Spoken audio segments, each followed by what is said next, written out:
Isa na namang magandang araw po para sa ating lahat at tayo ay pinagpalang muli sapagkat una tayo po ay buhay, ingalawa tayo po ay may pagkakataong magkasama-sama bagamat hindi ito physical na gathering para sa nakasanayan nating worship services, pero for the past several months ito po ang normal na para sa atin. Kaya nawa po sa inyong mga tahanan o kung saan man kayo naroon habang kayo po ay naka-online at nakasubaybay dito sa streaming na ito, ay nasa mabuti kayong kalagayan. At dalangin ko po, kung meron man kayong nararamdaman, kayo po ay pagalingin ng ating Panginoon.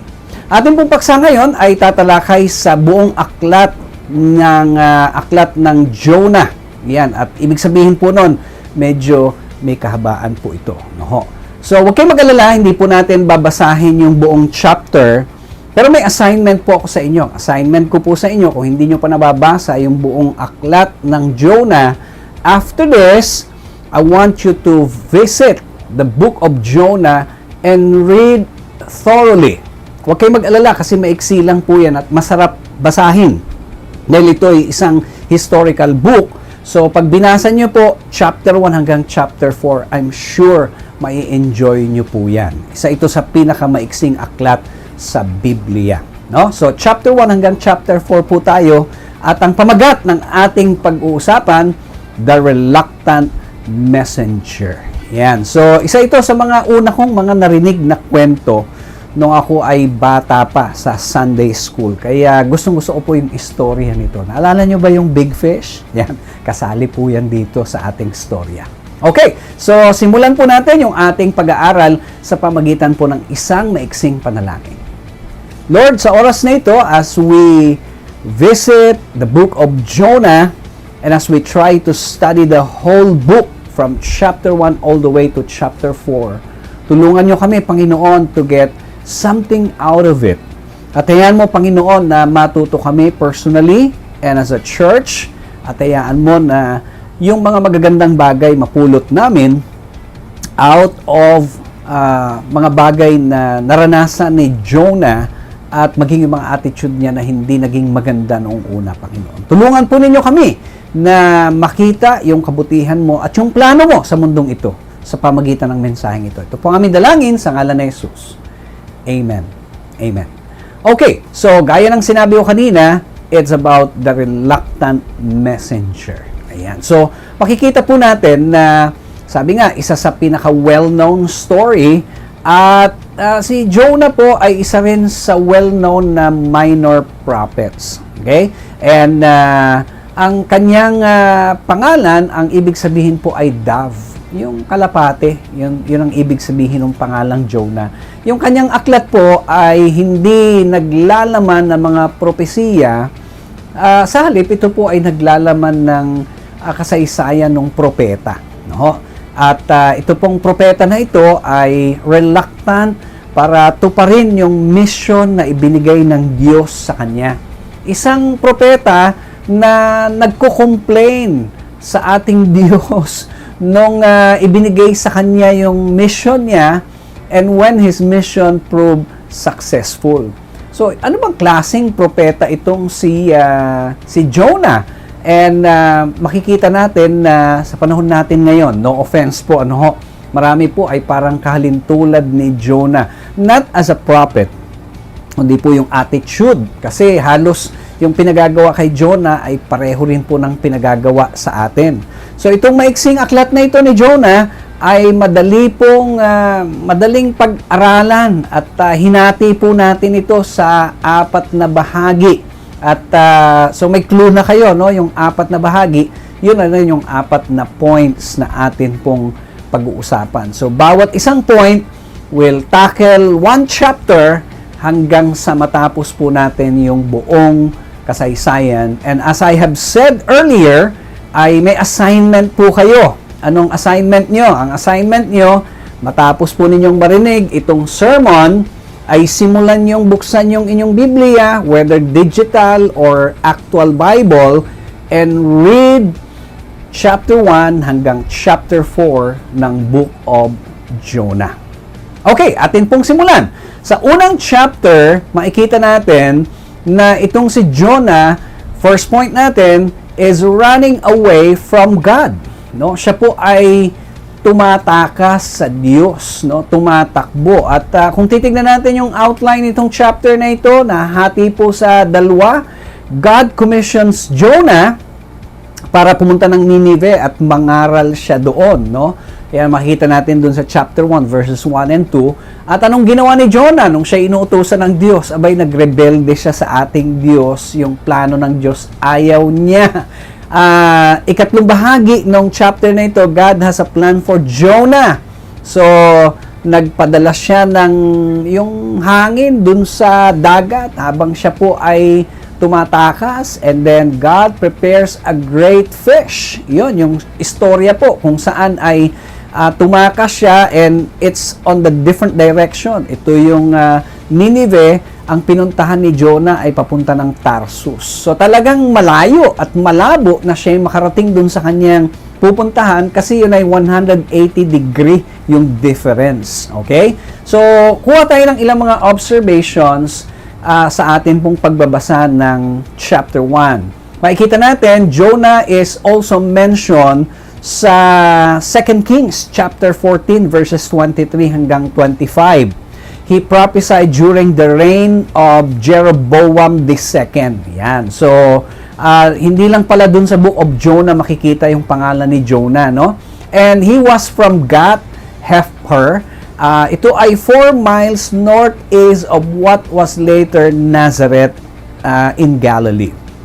Ang Nineveh po ay capital ng Assyria, and it was located about 220 northwest of the present city of Baghdad. Yan. So yung mga Assyrians were noted for their cruelty, especially to prisoners. So mga malulupit pala itong mga tao na ito, no, yung mga Assyrians. And the city of Tarshish, a Phoenician outpost in southwest Spain sa panahon natin ngayon, on the edge of the Mediterranean world, Jonah was running in the opposite direction of Nineveh. Yan po yung binabanggit ko kanina. At para ma-retrieve ng Diyos itong si Jonah, ay ang Diyos po ay gumawa ng sarili niyang kaparaanan. Naku, matatandaan po natin na ang Diyos natin, napakatalino niya, alam niya ang lahat. Alam niya kahit na nung nagtangka pa lang si Jonah na tumakas, alam na ng Diyos. At alam na rin ng Diyos na hindi kayang takasan ng Diyos. Kaya po, alam natin yung ending, no, dun sa mga nakapagbasa kung anong ending ng story nitong si Jonah. Pero nasa simula pa lang tayo, kaya huwag po nating tapusin kaagad, no? Anong lessons na makikita natin dito sa chapter 1? Una, God concerns Himself with the wickedness of heathen nations. So, ang Diyos talagang, dito pa lang pinapakita na ang Diyos, mahal niya yung mga taong makasalanan. And another lesson is that one cannot run away from God. Yan, di natin kayang takbuhan o takasan ng Diyos. Sapagkat, ika nga, kung ngayon uso na po yung mga CCTV, ang Diyos po, mas matindi yung kanyang CCTV. Hindi lang HD, hindi lang 4K, kundi tagos po, no? Kahit na saan ka nakatago, makikita ka kahit na kailalim-iliman, kataas-taasan, o kung saan ka man makapagtago ay kitang-kita ka ng Diyos. So, one cannot run away from God. Pangatlong lesson na makikita natin dito, God is able to use incidents in the lives of His servants for His glory. Ayan. So, yung mga pangyayari na nagaganap sa ating buhay at mararanasan natin, kayang-kayang gamitin ng Diyos yan para ang kaluwalhatian ay maibalik sa Kanya. Okay, so enough for the first point, the first chapter. With the end of chapter 1, makikita natin na si Jonah ay ngayon nasa tiyan ng isang napakalaking isda. Kung tatanungin niyo ako anong klaseng isda ito, syempre hindi dilis. Hindi rin yan na butanding. Itong isda na ito ay kaisa-isa sa buong mundo at sa lahat ng panahon. Okay? Pinadala ng Panginoon just for the purpose of giving Jonah a special vehicle. Bakit? Kasi siya lang ang nakasakay doon no? And having run away from God, alam natin kung ano nangyari sa kanya. So ito ngayon, ang point number 2 natin, running to God. Chapter 2 tayo, basahin natin at pag-aralan yung verses 1 to 10. So ano yung outline para masundan natin? So the outline of the chapter is, nagsimula ito sa panalangin ni Jonah, verses 1 to 9. And then after that, ay yung pagliligtas ng Diyos kay Jonah mula doon sa kanyang 3 araw at 3 gabi sa tiyan ng napakalaking isda. Ano mga observations natin? Una, the prayer is written like a psalm. It presents in present form, ay makikita natin na it have been composed after the fact or parang looking back. No? And makikita rin natin dito na si Jonah na-realize niya that what happened was God's doing.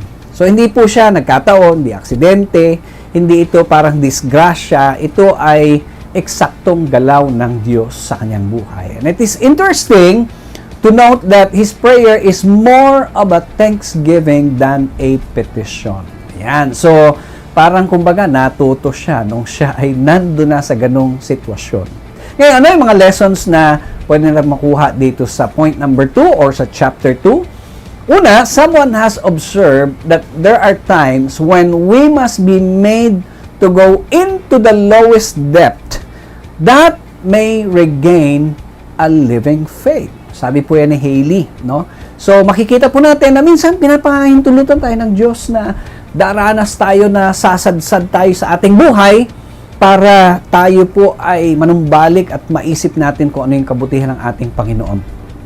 Ikalawang lesson, prayers in times of needs should be made with an attitude of thanksgiving as well as petition. Yan, ngayon, tayo po'y dumaraan dito sa matinding pandemya na ito. Kapag tayo ba'y nananalangin, anong klaseng panalangin meron tayo? Dapat daw with an attitude of thanksgiving pa rin, bagamat ito ay may kasamang mga petitions. Yan. So, sa ganung paraan, ang ating Diyos ay nabibigyan ng kaluwalhatian. So, that's all for the second point natin or second chapter. Having learned his lesson, ngayon si Jonah ay ready na para gawin yung kalooban ng ating Panginoon. So, tignan natin ano nangyari sa point number 3 or sa chapter 3. Running with God. Chapter 3 verses 1 to 10. Tignan natin kung ano yung outline ng flow ng chapter na ito. Una po makikita natin that the Lord again commissioned Jonah to preach doon sa Nineveh, no? Sa chapter 3 verses 1 and 2. Anong ginawa ni Jonah? Jonah obeyed and proclaims God's message. Sa chapter 3 verses 3 to 4, makikita natin. And the people of Nineveh, ito maganda ha, pakinggan nyo mabuti. The people of Nineveh are moved to repent. Hindi lang yun ha, including the king. Makikita natin sa chapter 3 verses 5 to 9. And the Lord takes notice and relents of the disaster He had intended to bring doon sa Nineveh. As a matter of fact, pag binasa niyo po, alam niyo po ba na nag-ayuno yung mga tao in response doon sa pinakamaiksing preaching na nai-preach. But the whole city of Nineveh repented. At alam niyo yung mga nag-ayuno, pati mga hayop, nag-ayuno no? Talagang ganun ka-powerful yung mensahe na i-deliver, bagamat reluctant yung messenger. Ano yung mga observations natin dito? Well, una, yung mensahe ni Jonah was brief, yet clear. No? Maiksi lang, kaya yung mga preachers, paalala ko po sa mga pastor na kasama ko, hindi po nakukuha sa pahabaan ng preaching. Yan, hindi po nakukuha sa pahabaan. May ibang pagkakataon pa naman, kung kukunin ka na ni Lord, huling preaching mo na, sige, habaan mo na, kahit ilang oras na. So dito, si Jonah, napansin natin, napakaiksi nung kanyang mensahe, nung kanyang preaching, dun sa chapter 3, verse 4. Maiksi, pero maliwanag. Another observation, an unusual fast is proclaimed. Yan, nagproklama ng 3 days without food and water. Ba, malupit yun ha? Malupit yun. Bakit? Sapagkat, pag wala kang tubig, 3 araw, mahirap yun. Pwede kang magkasakit. At, Kagaya ng sinabi ko kanina, yung fasting ay hindi lang para sa mga tao. Kasama po yung mga alagang hayop. At sila po ay nagsuot ng mga sackcloth or yung sinuot nila ay mga sako lamang. Kasama yung mga alagang hayop, damay po sila. At ito talaga ay nagbago ng kanilang mga pag-uugali or behavior sa harapan ng ating Panginoon. And the king of Assyria reasons like the prophet. No? Makikita natin yan na para siyang si Prophet Joel. And then another thing na na-observe po natin dito is that yung example ng Nineveh sa kanilang pagsisisi ay isang rebuke sa Israel. Bakit po? Sapagkat Israel in Jonah's own days, makikita natin na yung mga tao matigas ang ulo. Well, even today, kahit po sa panahon natin ngayon, ang Israel ay matigas pa rin ang ulo at ayaw pa rin kumilala sa ating Panginoon. Majority of them. Hindi ko naman nila lahat, pero mas marami sa kanila. Ngayon, ano po yung mga lessons na gusto nating makita o pwede nating makita from chapter 3? Well, una, such preaching of condemnation is often conditional. Yan. So, hindi naman lahat lagi o pag nangangaral tayo ay parang tayo nagko-condemn, no? Pero yun talaga directly, yun ang gustong i-preach ng Panginoon sa pamagitan nitong si Prophet Jonah. Second lesson, the least likely prospect might be the ones who will convert. Yan. So, talagang hindi natin minsan alam kung paano kumilos ang ating Panginoon, no? Minsan, yung gagamitin niya, yung pang-reluctant, no? Para patunayan na talagang it's the work of God. Hindi ho gawa ng tao. So, another lesson is that we see the place of fasting and prayer as one seek to petition God. Yan. So, sa panahon natin ngayon, naku, maraming pong tao ang talagang kahit na nga pandemya ay patuloy na gumagawa ng kasamaan. Tayo ba, nagkakaroon man lang tayo ng damdamin o ng pagnanasa na manalangin, hindi lang para gumaling itong ating mundo sa pandemya, kundi ang mga tao ay gumaling sa kasalanan. So, kung kayo po hinihipo ng Panginoon, manalangin at mag-ayuno, ay gawin po natin yan bilang tugon sa layunin ng ating Panginoon na ang mundo na ito ay hindi lang mapagaling sa pandemya, kundi mapagaling sa kasalanan. Ngayon, yung mission ni Jonah ay successful. So, masabi natin successful. Bakit? Maganda yung response, no? Nagsisi sila, nagkaroon pa ng prayer and fasting. So, makikita natin na dapat sana parurusahan sila. Dapat sana mamamatay sila. Now, niisip natin siguro that Jonah would have been elated. Tuwang-tuwa ba si Jonah? Well, in the final chapter, masusurpresa po tayo sa naging ugali nitong si Jonah. At ito po ang ating ikaapat na point.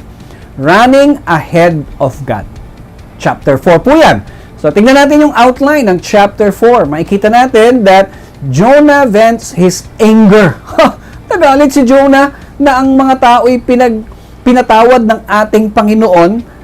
Kaya niya ayaw mangaral in the first place dahil alam niya na pag nangaral siya, yung mga tao, pag humingi ng tawad, ay patatawarin ng ating Panginoon. So, ang Diyos gumawa po ng isang object lesson. Ang ginawa ng Diyos, habang nagmamaktol itong si Jonah, at nandun siya sa initan, ay nagpatubo ng isang halaman ang Diyos na ang bilis-bilis, no? Tumubo at na-enjoy naman nitong si Jonah yung puno na ito, pero alam niyo nangyari, yung puno na yan, hindi po nagtagal. Kasi paglipas po ng ilang mga minuto o ilang oras lamang, meron pong dumating na mga matatalim ang ngipin na mga worms or uod. At ano nangyari? Sa madalit salita, to make the story short, inubos yung puno. Naku, nagalit itong si Jonah at nagmamaktol at galit na galit sa ating Diyos. Bakit daw ginanon yung puno? Aba, ang sagot naman ng Diyos sa kanya, ba't ka nagagalit? Iyo ba yan? parang napakatinding rebuke yun, ano? Sabi niya, yan ng puno, hindi mo tinanim Tapos, pinagmamalasakitan mo, itong tao ako ang lumikha. Ito ngayon yung ating mga observations. We find Jonah manifesting a sectarian spirit. No? Kumbaga, yung spirito niya parang, kami-kami na lang. No? Wala akong pakialam dyan sa mga tao na yan. No? And also, he possessed the same spirit as the elder brother. Kung naalala niyo po dun sa Luke chapter 15, di ba? Na parang nagtatampo yung elder brother nung bumalik yung younger son, na prodigal. Also, Jonah is shown to have more compassion for a plant than for innocent children. Mas meron pa siyang concern dun sa mga halaman, kaysa, sa halaman, sa puno na nagbigay sa kanya ng lilim, kaysa sa mga tao. Ano yung mga lessons na pwede nating mapulot dito? Number 1, we learn the danger of a sectarian spirit. Anong ginagawa nito sa atin? Well, it makes us to be petty. It blinds us to matters of greater importance. Another thing, we see God's nature. Makikita natin, He is gracious, merciful, and God is slow to anger. Siya po ay abundant in loving kindness. He's willing to relent when there is repentance. Siyempre po. So in conclusion, makikita natin na itong Book of Jonah is a value to preachers o sa mga messengers, sa mga mangangaral. Gaya po natin, di po si Pastor Ray lang kundi tayong lahat. Kasi lahat tayo inutusan ng Panginoon para maging mga instrumento at maging messenger niya. Never prejudge an audience or your prospect, your friends, your relatives, yung mga tao sa paligid natin na hindi pa nakakilala sa ating Panginoon. Don't try to avoid the responsibility na iniatang ng Diyos sa atin. Kasi kailangan po nating gawin yan. Ito pong aklat ng Jonah ay isang napakahalaga para sa mga mananampalataya para tayo po ay hindi maging selfish, narrow-minded, and sectarian spirit. Na magmula ngayon ay maging concerned po tayo sa mga taong, lalo na yung mga naliligaw sapagkat kailangan nila ng kaligtasan. Ang aklat ng Jonah ay mahalaga rin para sa mga makasalanan, para maintindihan nila na sila'y mahal ng Diyos at may parusa ang Diyos at tiyak na darating ang parusa ng Diyos lalo na kapag ang tao ay hindi nakinig at hindi nanumbalik sa Diyos sa pamamagitan ng pagsisisi ng kanilang mga kasalanan. As I end sa pagkakataong ito, tandaan po natin, at nawa yung example ng Nineveh na sila po ay nagsisi ay magpaalala sa atin ng sinabi ng ating Panginoong Jesus. Ano pong sabi niya? The man of Nineveh will rise up in the judgment with this generation and condemn it because they repented at the preaching of Jonah, and indeed a greater than Jonah is here. Ang ating Panginoon ay dumating, higit pa po siya kay Jonah. At yan po yung nabasa natin mula sa Matthew chapter 12 verse 41. Anong naging reaction nila? Nineveh repented at the preaching of Jonah. Have we repented of the preaching of one, that is Jesus, who is much greater than Jonah and anyone else? Nawa po ito'y naging magandang hamon sa atin upang tayo na mga mensahero ng Panginoon ay sumunod sa nais ng Diyos para sa kapurihan niya at para sa ikaliligtas ng sanlibutan. Pagpalain po tayong lahat na ating Panginoon.